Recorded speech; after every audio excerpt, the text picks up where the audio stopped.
Greetings, gamer guys and gals, and welcome to Tutorial World. Now, I thought I would do something a little different this time. I know it's been over a month or so since I last uploaded anything. That was because I decided to hold off on doing any more videos until I got into the new place with my friends and we had better internet and stuff. But that still could end up being a few more months. So I decided to hold off on the games for now, and I thought since this past weekend, which was this weekend that just passed, since it's Monday, you know what I mean. RPG Maker MV was actually on sale for 50% off. It's normally an $80 program, but it was on sale for 40. I've already had this program for a while, and they've already had some new stuff that they came out for, new resources and stuff, and there's already a bunch of people making resources for it and everything. But I decided to go ahead and make a tutorial series for you guys who are aspiring to make your own game. I mean, well, in this kind of sense, an RPG game. If you're like a big RPG lover like myself, I've always wanted to make an RPG game. I mean, I've been tinkering with this program since the 2003 version, and I've even used the 2000 version before too. So, I mean, I've used every version of RPG Maker that there has been. So, I'm pretty adept to what I need to do and all this kind of stuff. I mean, yes, there's scripting and stuff involved. I understand like the basics for it, but I'm not going to be out there making scripts for this game. I just know how to plug them in and end up utilizing them. But I will end up going over that in a much later video. But for now, in this beginning video, I wanted to be sure that you guys know how to like start things off. Like when you first decide to create your own game, it does prompt you to create the title of your game and stuff, but for the sake of this I called it Tutorial World just because it's a simple and easy tutorial. Just give me a second here. I'm trying to like turn the volume off my phone so nobody tries to interrupt me with like a bombardment of texts. That and also to get a little timer going so I kind of know how long I've been recording. I'm trying to make these, I want to try and make these videos about maybe half an hour ish, somewhere around there. I don't want them too long because when they're too long they tend to get boring to watch and you just don't want to sit there through an entire hour of video. But anyway, so this is going to be Tutorial World, and usually the first thing people like to do is create a character. Now, with this program, they have a little thing up here. It's a character generator. You can go into it and create any character, and what's really cool about this compared to older versions, when you created a character in older versions, it had a face graphic and just a little character like the movement character, the top view kind of. But now when you go into this to create a character, you have the face graphic, you have the top down, you have a what looks like a fallen, like he was downed, so to speak, and it's also got a side view or like a graphic for a side view battling system as well as a like if they were KO'd.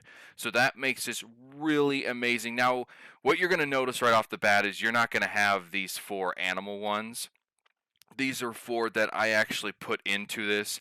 I found it on a resources website and I put it into it myself. So you're not going to exactly have any of this. There's actually going to be a few things in here you're not going to have.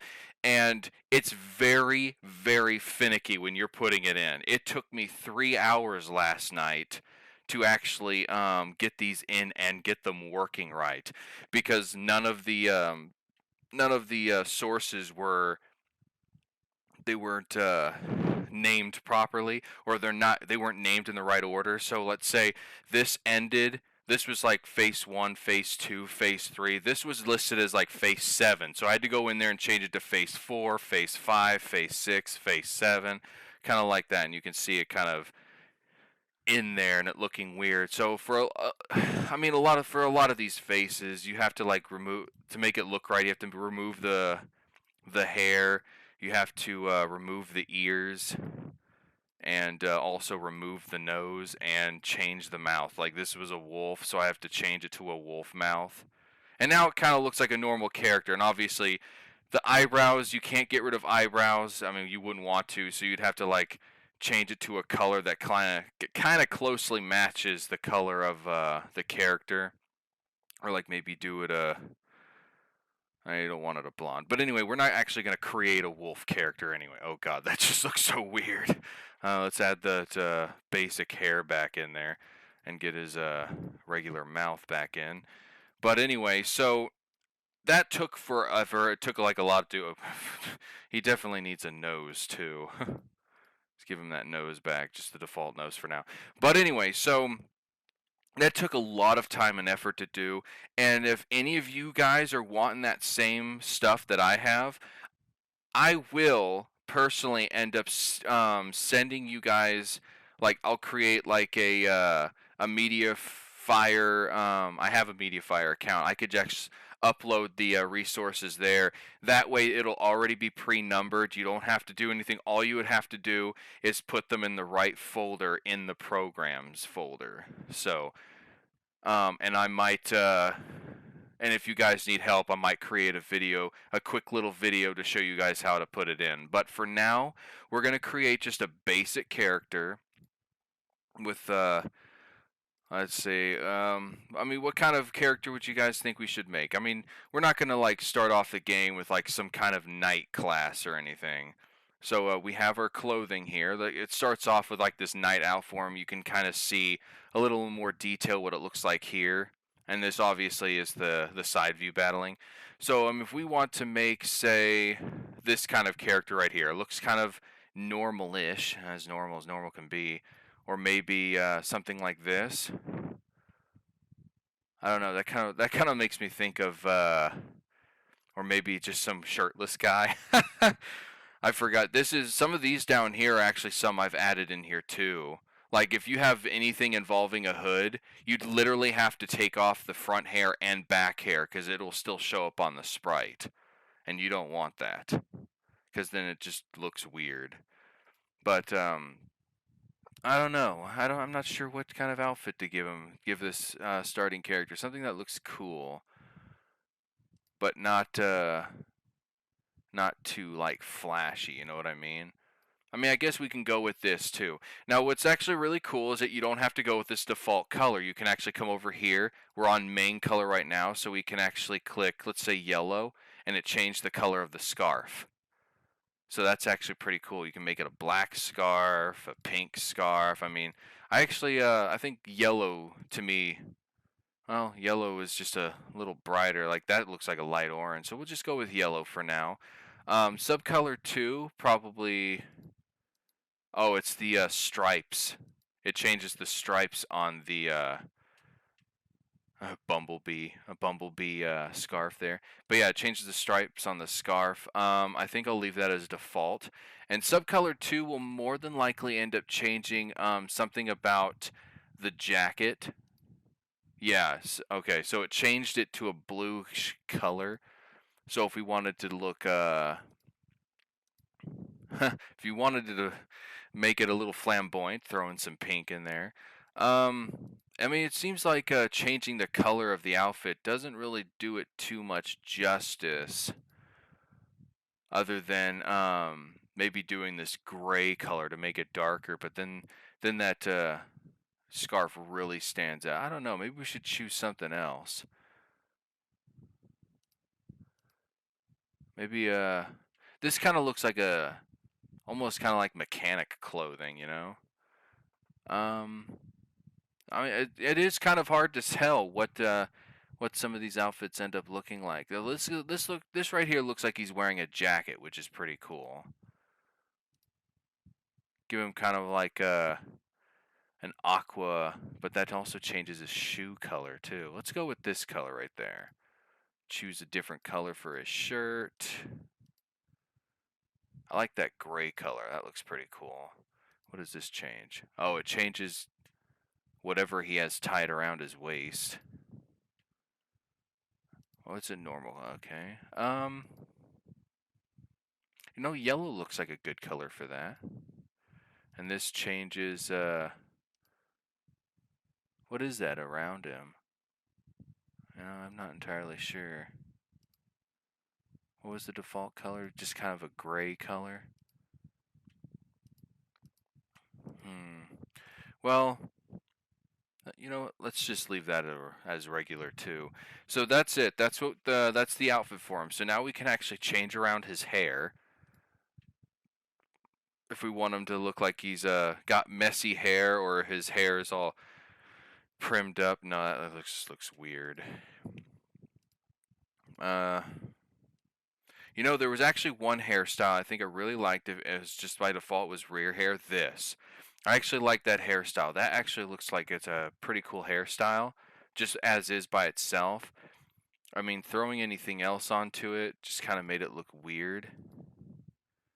That reminds me of Naruto, that hairstyle right there. Not Naruto's hair, but a hairstyle from the show. Just the front hair though.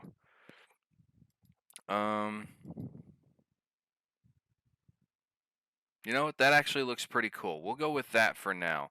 So now you can always like if you wanted to throw a beard on him or a mustache or a little scrubble, we can actually I actually like the little tiny hairs on his chin. Um So like this is like your default. This just seems like a more chiseled man face, and this looks more like a younger face. So I'm just gonna leave it at that for now. We'll definitely got to give him his ears back. So you can't give him elf ears, but the thing is these elf ears don't show up down here. It's only in the sprite. So if you wanted him to show in the sprite, you actually have to go to not facial marks. You have to go down to beast ears and actually give him the elf ears right here. So anyway. So we're just gonna have him keep him with normal ears. As for his eyes, we got the serious tone eyes right there. Um, these are kind of more like a younger younger eyes or something. But I kind of like that eye set right there. Um, so for the eyebrows definitely will change the expression a lot. So like you can actually tell here that how much of the his expression changes just from changing his eyebrows. So we don't want him to look serious all the time, but we don't want him to look sad either. So we've got that. So when you change the mouth to, well, let's see.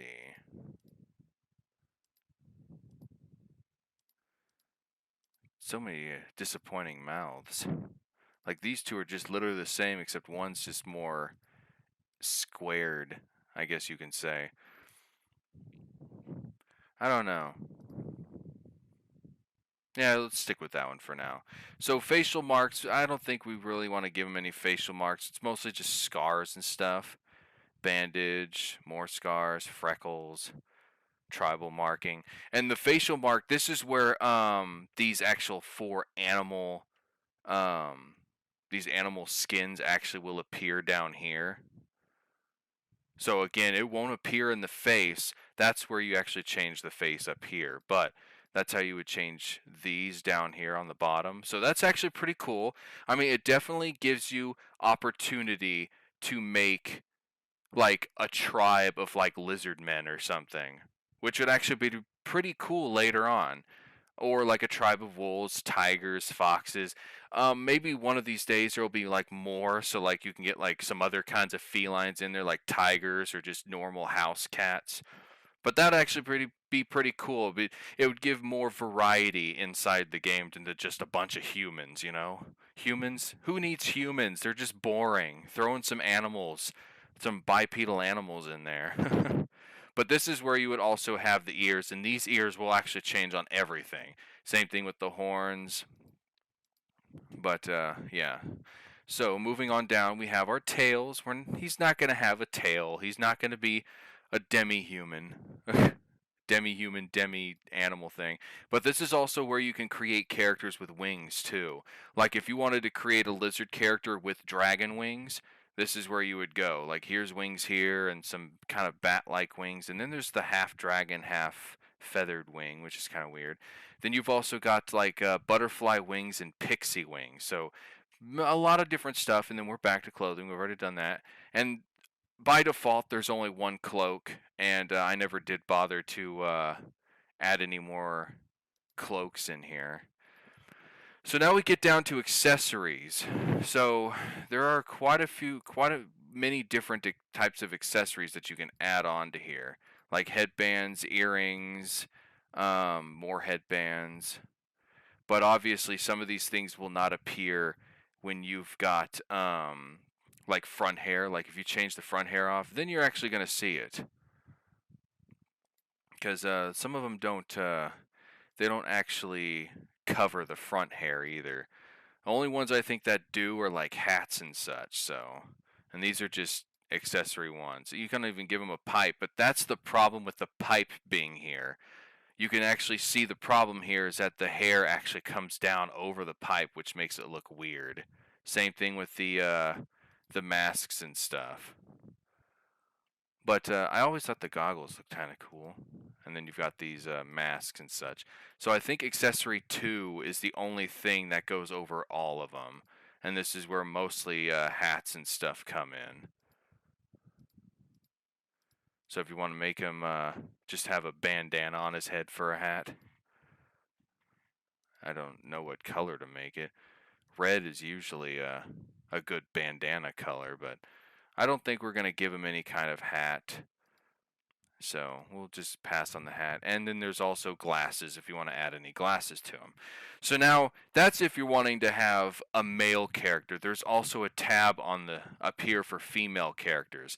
So once you've got a character and you're happy with the way it looks, this is where you actually have to you start saving it. So you go to face image and you go to first you want to, like, if you already have, this is where it can kind of get a little confusing. If you already have like a face thing set up somewhere, you can go to import, and then it would bring up all your faces here. So if you don't want to cover anything else, you can always leave it like this, and you can go to export. So you can actually type in a file name down here. Let's say well, let's just say car 1 or something like that. So we'll know where to find it. So then you've exported it just like that. So you go to say, so now this is where you can actually go back to the mouths and stuff. So he's got a default mouth like that. So now he actually can have a face like this, and you can add on to it. So you can actually give your characters more faces. Most of the time I don't like changing the eyes around. If you pick a set of eyes, you got to stick with it. The only difference is that if you want the crying eyes, which there are, it's usually the last one, those crying eyes will always end up changing. So try and keep the eyes the same, otherwise the guy's face and his eyes will change all the time. It'll just look weird. So yeah, so you can leave the eyes the same. Now he's got a mouth open, so now you can go to face image, go to import, find character 1, and then click right here. So now, and then you would export over and save over it. So now you've got 2 faces in this, and you can keep doing that to get more faces. So before we exit out of this, we got to save all our my walking characters. So now we've got this. So we export. We go say tutorial car, like that. So we'll know it's a tutorial character, and we'll leave it like that. So we've already exported as such. So that's done and dandy. Done and dandy. So now the damage character. Damage character, you can actually, it actually is pretty good too. So we go tutorial damage, not damage. Tutorial damage, and that'll tell us that any tutorial characters we create, we can actually put them all on the same thing as well. So if we create another character, you would then bring up the tutorial characters, and you can end up clicking on another spot to the right, and it'll have both of your characters on that same one, which is very, very good for this program to do. So now we have the battle arc here, which is, this will always be something on its own. So you would always have to export this and say tutorial car 1. So that tells us that's tutorial character 1. So we'll definitely save that for now. And that's everything. So remember, whenever you create a character, you have 4 steps. You got to save that face image. That's if you want to use face graphics in your game. I personally like face graphics, so I always end up using them. And then you have the walk character, the damage character, and the battler. Do not put, I mean, I guess you could if you want to put the damage character and the walk character on the same one. It just makes it a little more, it just takes up more space because the damage character uses up an entire like 3 squares on its own. So I always thought of putting the damage characters on its own and the walk characters on its own. Keep them separated so you don't have to like have a character, just one whole thing just for one character. Anyway, so we've pretty much created our character. The next step after that is to go to this little gear thing up here, which is the database. So you open the database and you go to the far left and click on the actors tab. This is where you can actually create your actual character. So we're already on 1 by default. So you go to the face, find car 1 and choose this face. That's his default face. So then you do the same thing, go and find a tutorial character, and that gives him his animation. And then you find the tutorial character one, and then now you've got this. So what's awesome about this is that you can actually have it set up to like for your battle system, you can actually have it set up to where there's just a thing on the bottom and you're facing a character in front of you and your characters aren't on the screen. That's the normal battle system, but you can actually switch it over to side view battling, so it'll show your character on the right facing the character on the left. And what's awesome about that is all the monsters, there's 2 images for each monster. There's an image of the monster facing the screen and an image of the monster with its eyes directed over to the right towards the side view battler. So that is very cool for this program to do. So now we've got our characters in there. Now we just need to come up with a name. So any random name will do. Let's just go with like, I don't know, like Zachary. Just kind of like Zachary. And his nickname, like when we get into a section later on about creating profiles, that's it's kind of hard. All I know is that the nickname does kind of pop up in there, so we're not going to do anything with the nickname for now. That's like a little further on when you actually create like some kind of story for the character. And you've already created some stuff about his past and stuff, and what kind of skills and classes he used. So we're just gonna hold off on that now. We're not entirely sure what class we want him to be. Like looking on his character sprite, we don't know what kind of class he is. For all we know, he could be using a gun or a dagger or a bow and arrow or something. We don't know yet. So we're just gonna leave that initially alone. So then you have the profile here, which also we're gonna leave that for later too. We don't know what kind of character we're going to make him to yet. All we did was create the character, create a decent way we liked how he looked, and that was it. So that's usually the first step when creating these kind of games, is creating your characters. So then you also make sure to hit apply down here. I mean, hitting OK is good too, but you don't want to accidentally hit cancel and then it all goes away and you have to do everything again. So I always regularly hit apply to make sure that I have saved what I just did, because there have been plenty of times where I accidentally closed this out and forgot to save it. So always hit apply or always hit OK, because when you hit OK, it closes it anyway, but it also applies. But yeah, so I'm kind of like running out of breath here. So now we've got our character created. So now we can create just kind of like, I'm just gonna create just a random map.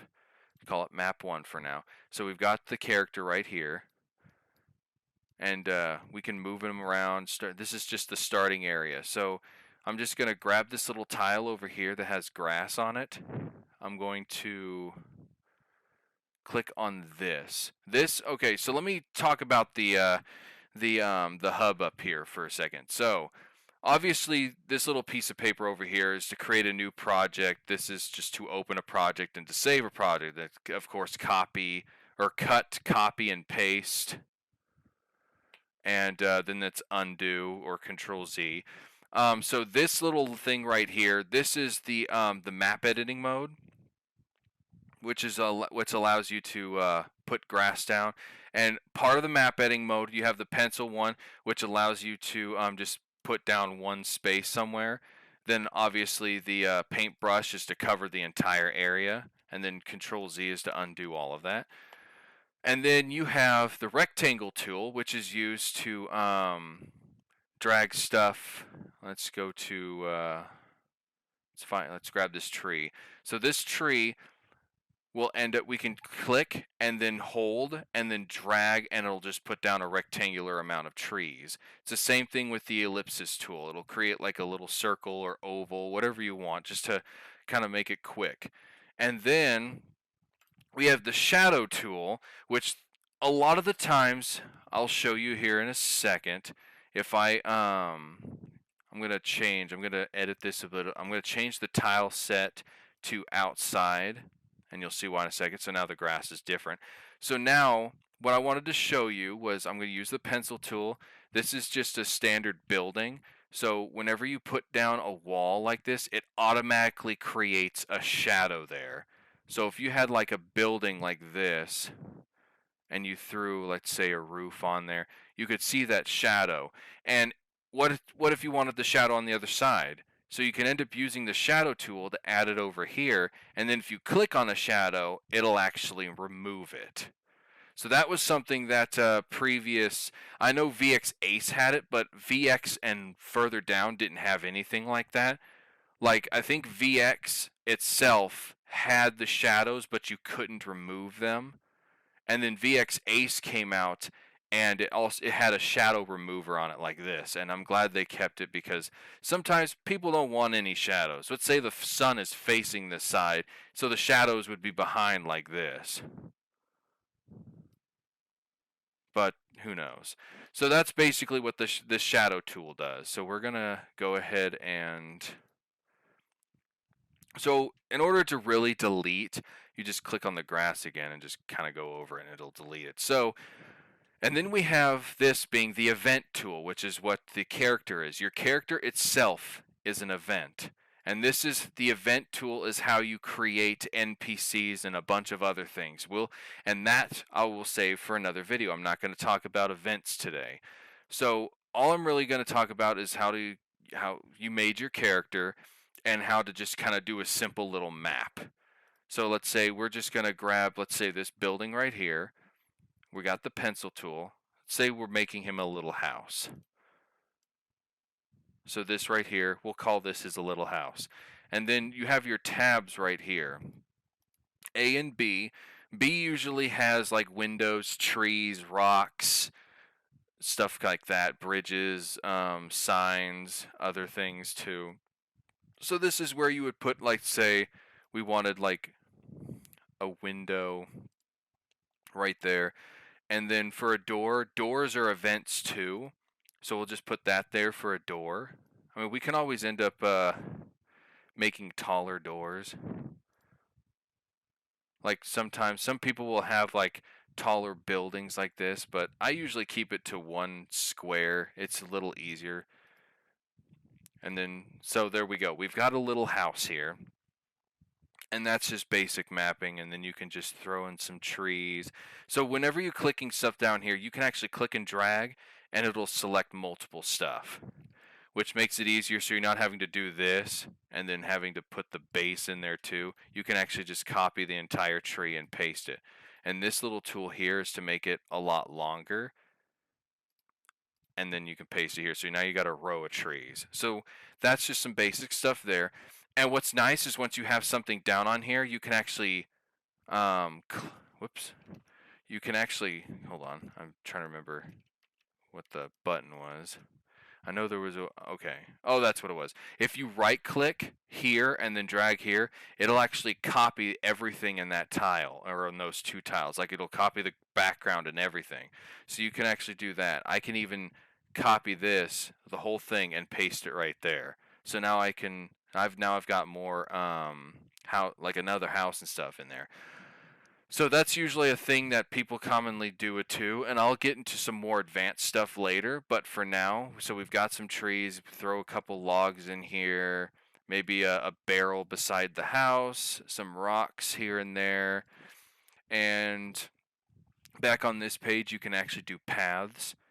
So let's say we got a path coming out like this, just a little dirt path to show people have been walking there. So now we've got ourselves our first little area where like the character lives, but obviously it's still a little barren and there's not really too much you can do with it. So this is just a little basic design to show mapping and stuff. It's pretty easy. It's just takes a long time to get the hang of it. This stuff I'll get into at another later time too. Like this stuff is commonly used to make it to where people can't walk past, or they can only walk in a bunch of squares like this. Like if it was one, you can put a person inside it and keep it to where they can only walk around inside that. So they're not going to walk around all over the screen. And it's also used for enemy encounters too. Like say you had a map that had like a river in it, you can actually make it to where certain enemies will only appear next to the river, but further away from the river, they won't appear anywhere else. So that's where those little numbers come in handy too. So it's just some little stuff here and there. Creating maps are pretty simple. Not a whole lot to do. Because a lot of the times, some people, when it comes to creating game, mapping is either their most favorite thing to do or their least favorite thing to do. Especially with when you're making a game, there's just so much mapping that you do in this. Because you got to create, because like for instance, we actually have to create a map for inside this house too. And that's why for every area, for every town, there's always at least like 10 or so more maps just for that one town for the insides of all the buildings. And I just smacked my hand. But anywho, so obviously now you have the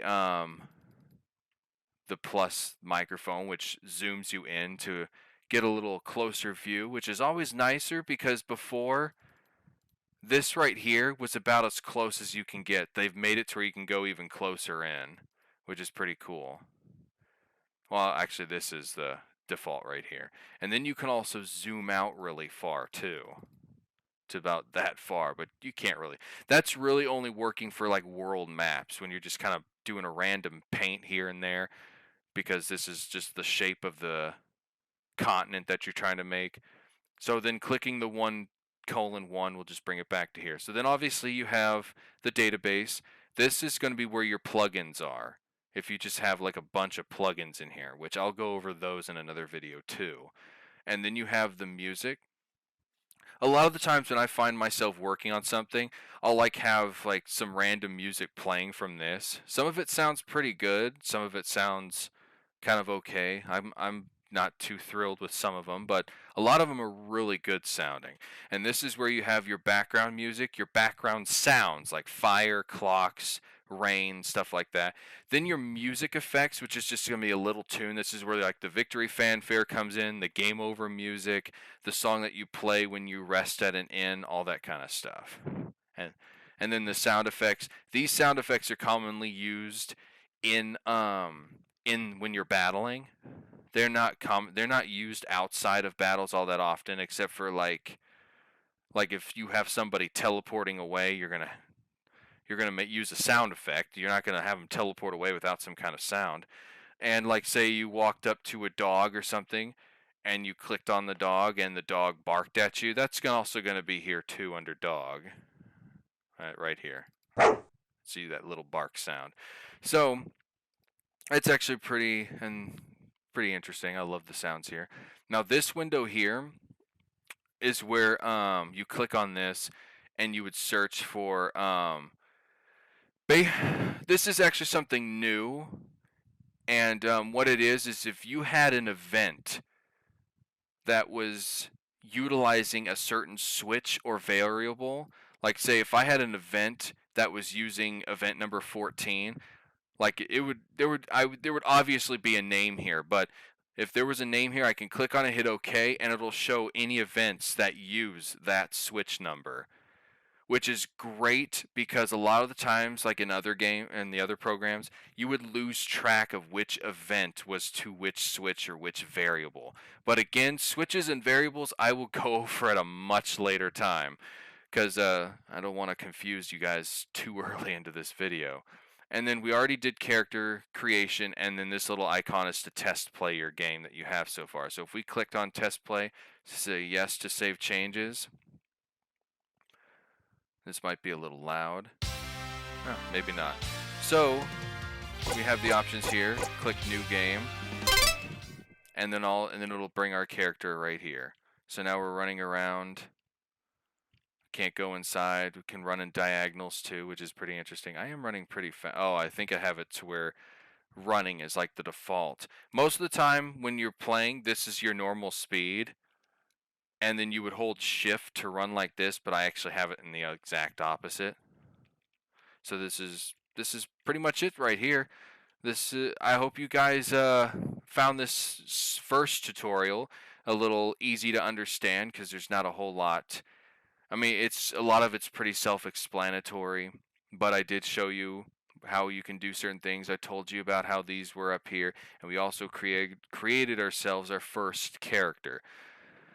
So, with that said, if you guys enjoyed this tutorial and it helped you out a lot, and you're wanting to see more tutorials, go ahead and subscribe to the channel and give this video a like to tell me that you guys appreciated this tutorial for as it was so far, because next time I'll actually go into I'll show you guys how to do events, like just basic simple events, like going into another room and creating NPCs and stuff.